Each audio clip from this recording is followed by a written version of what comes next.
केजरीवाल की इस्तीफा देने की बात सामने आ गई है, क्या कहना है इस पे, क्या आपके विचार है इस पे? देखिए, सबसे पहले चीज़ तो केजरीवाल जी को पहले इस्तीफा दे देना चाहिए था।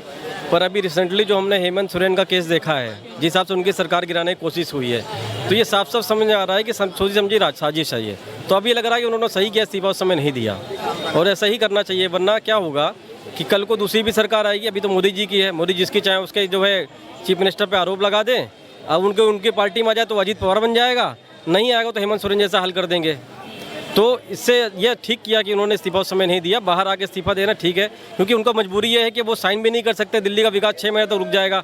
अब चुनाव के टाइम में कुछ रेवड़ियाँ और बांटनी पड़ेंगी उनको, इसलिए उनको ज़रूरी हो गया था कि अब इस्तीफा दे के तो किसी दूसरे को बनाए।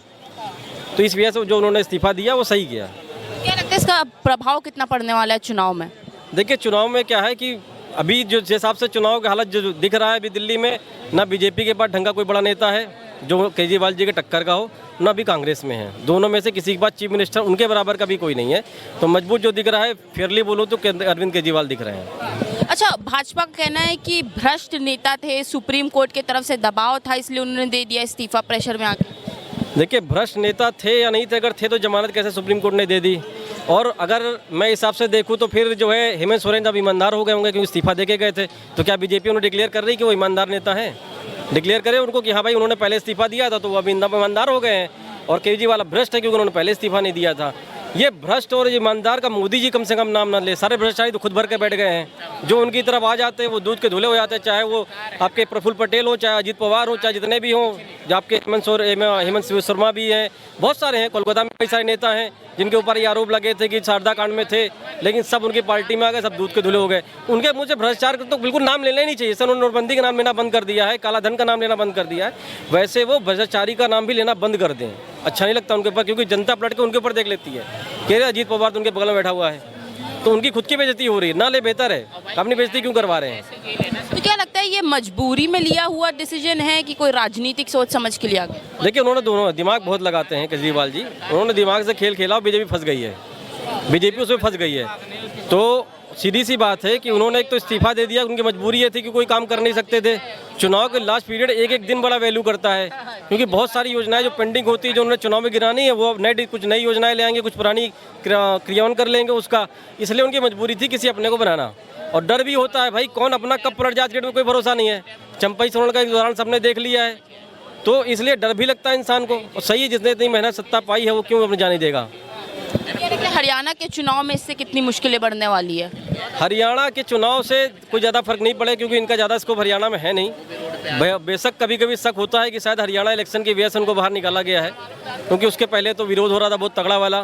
फिर ये हो रहा था कि भाई जो है इंडिया अलायंस में ये आ रहे हैं केजरीवाल जी, हरियाणा में भी अचानक से वो डील टूटी, उसके बाद जमानत हुई। तो कभी शंका हो रही कि शायद इसलिए बाहर भी कर दिया गया हो, तो कुछ कह नहीं सकते। बाकी हरियाणा में कोई ज़्यादा स्कोप है इनका, कोई फर्क नहीं पड़ना है। हरियाणा में बीजेपी साफ है। अच्छा, केजरीवाल का कहना है कि अब मैं जनता के बीच में जाऊंगा, उनसे वोट लूंगा, वही मेरी जीत है। तो क्या लग रहा है, जीत मिलना दिख रहा है? देखिए, इंडिया अलायंस जो है वो अपनी रणनीति चलता है, केजरीवाल जी बीजेपी की रणनीति चलते हैं। ऐसे ही जब बात हुई थी कि भाई नोटबंदी डिसीजन सही है, तो मोदी जी ने कहा था मैं जनता के बीच जा रहा हूँ, जनता डिसीजन करेगी कि सही फैसला था गलत फैसला था। जनता ने जिता दिया, हाँ भाई सही था फैसला था, जनता की मोहर लगी है। वैसे देखिए, वो भ्रष्टाचारी थे या नहीं थे ये कोर्ट डिसाइड करेगा, कोई जनता डिसाइड नहीं करेगी। कोर्ट से वो बरी होंगे, कोर्ट से ही वो जो है ईमानदार को घोषित होंगे, जनता नहीं कर सकती है। हाँ, जनता से वो इमोशनल बेवकूफ़ बनाना चाहे, पर दिल्ली जनता है कोई इतनी इमोशनल बेवकूफ़ नहीं है कि बन जाएगी। उसे पता है कोर्ट ही डिसाइड करेगा कौन भ्रष्टाचारी है, कौन ईमानदार है। और जो ट्रैक रिकॉर्ड है मोदी जी का, अभी तक एक भ्रष्टाचारी पकड़ नहीं पाए अभी तक। वो 3G घोटाला, 2G घोटाला, कोयला घोटाला, फलाना घोटाला, कलमाड़ी घोटाला, पता नहीं कौन घोटाला, वो सब गायब हैं। कोई पता ही नहीं है कौन पकड़ा गया कौन नहीं पकड़ा, सब तो जेल के बाहर घूम रहे हैं। तो घोटाला एक्चुअल तो होता ही नहीं है। CAG ने वहाँ विनोद राय जी ने माफ़ी मांगी कोर्ट में कि हमने गलत आरोप लगाए थे। तो घोटाला एक्चुअल में है कहाँ? इनकी सरकार में घोटाला पता ही नहीं चलता। अजीत पवार मिल जाते, घोटाला खत्म हो जाता, बरी हो जाता, उनकी पत्नी बरी हो जाती है, घोटाला इनके में होता ही कहाँ है? समस्या तो यही है। बीजेपी विपक्ष का सबसे अच्छा, अगर कोई पार्टी बोली जाए विपक्ष में, तो बीजेपी से बेहतर कोई नहीं है। वो पूरी कोलकाता में जाइए घेर कर रखा है ममता बनर्जी को, और यहाँ सारे इंडिया पार्टी के अलायंस वाले सो रहे हैं। ब्रजभूषण के ऊपर आरोप लगे, सो रहे हैं, है ना। इनको बाबा राम रहीम को पैरोल दे दे, सो रहे हैं। आसाराम बापू का भी पैरोल दिया, सो रहे हैं। तो विपक्ष की अगर भूमिका तो बीजेपी से बेहतर कोई नहीं कर सकती। 70 साल का एक्सपीरियंस है।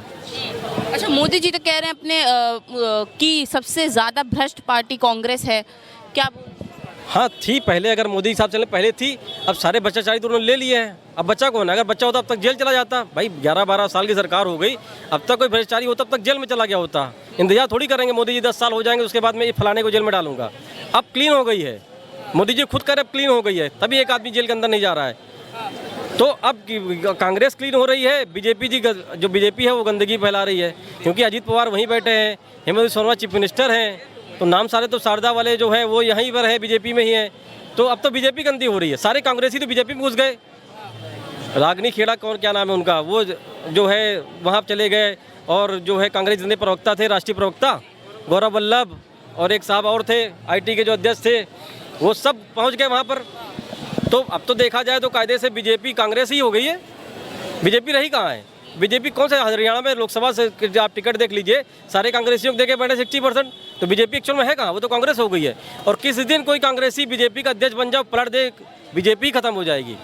अच्छा, तो केजरीवाल का इस्तीफा देना बीजेपी पे भारी पड़ने वाला है कि फायदेमंद होना? बीजेपी भारी पड़ेगा, वैसे भी कहाँ ये है टक्कर में, कहीं नामो निशान का ही नहीं है। लोकसभा का देखिए पैटर्न अलग होता है। अब लोकसभा से आप दिल्ली की विधानसभा को जो है नहीं कंपेयर कर सकते हैं। लोकसभा डिफरेंट नेशनल मुद्दे पे होता है, और जो दिल्ली का चुनाव होता है स्टेट मुद्दे पे होता है। उनके टक्कर का मुख्यमंत्री का चेहरा ही नहीं है, ना कांग्रेस में ना बीजेपी में है। और मैं फिर पहले कह रहा हूँ, मैं केजरीवाल जी का समर्थक नहीं हूँ। एज अ वोटर मुझे जो सामने दिख रहा है मैं वही कह रहा हूँ कि उनके टक्कर नेता नहीं है इनके पास।